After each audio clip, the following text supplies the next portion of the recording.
السلام علیکم ورحمۃ اللہ وبرکاتہ۔ حزب البحر کی زکوٰۃ کا طریقہ آج عرض کرتا ہوں۔ ہمارا جو طریقہ ہے وہ سب سے زیادہ علیحدہ ہے اور آسان ہے، اور اس کی طاقت اتنی ہے جتنی بڑے بزرگوں اور مشائخ کے طریقے کی ہے۔ طریقہ سمجھ لیں، ایک سفید چادر آپ نے لینی ہے، اتنی چادر ہو کہ اس پہ آپ بیٹھ سکیں، رومال چادر سفید، لیکن اس پہ خوشبو نہیں لگانی۔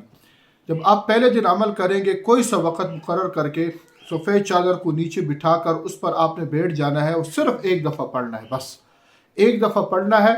اور پڑھنے کے بعد جو ہے آپ نے اس چادر کو لپیٹ کر کسی جگہ سنبھال لینا ہے، اس کو استعمال نہیں کرنا۔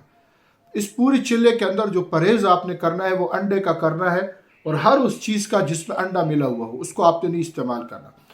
اچھا، اس عمل کی قبولیت کی علامت کیا ہے یہ آپ سن لیں۔ جب آپ کی اس سفید چادر سے خوشبو آنا شروع ہو جائے، عموماً 17 دن بعد 19 دن بعد شروع ہو جاتی ہے، لیکن عمل آپ نے پورا 40 دن کرنا ہے، اور جب خوشبو آنا شروع ہو جائے تو آپ سمجھ جائیں کہ آپ کا عمل قبول ہو چکا ہے۔ اگر کسی وجہ سے عمل سے خوشبو نہ شروع ہو تو پھر آپ نے دوبارہ چلا کرنا ہے، اور جب تک چادر سے خوشبو نہ شروع ہو جائے آپ نے بار بار کرنا ہے۔ یہ ایک ہی دفعہ پڑھنا ہے، لیکن اگر انشاءاللہ یقین سے آپ پڑھیں گے، جس کو بھی دیا اللہ کے فضل سے 17 دن بعد 19 دن بعد جو ہے وہ الحمدللہ اس کی خوشبو شروع ہو جاتی ہے۔ تو جب آپ کا چلہ پورا ہو جائے، پھر جس کتابوں کے اندر حزب البحر کے اعمال لکھے ہوئے ہیں وہ سب طریقے سے آپ کریں، انشاءاللہ آپ کو فائدہ ہوگا۔ السلام علیکم۔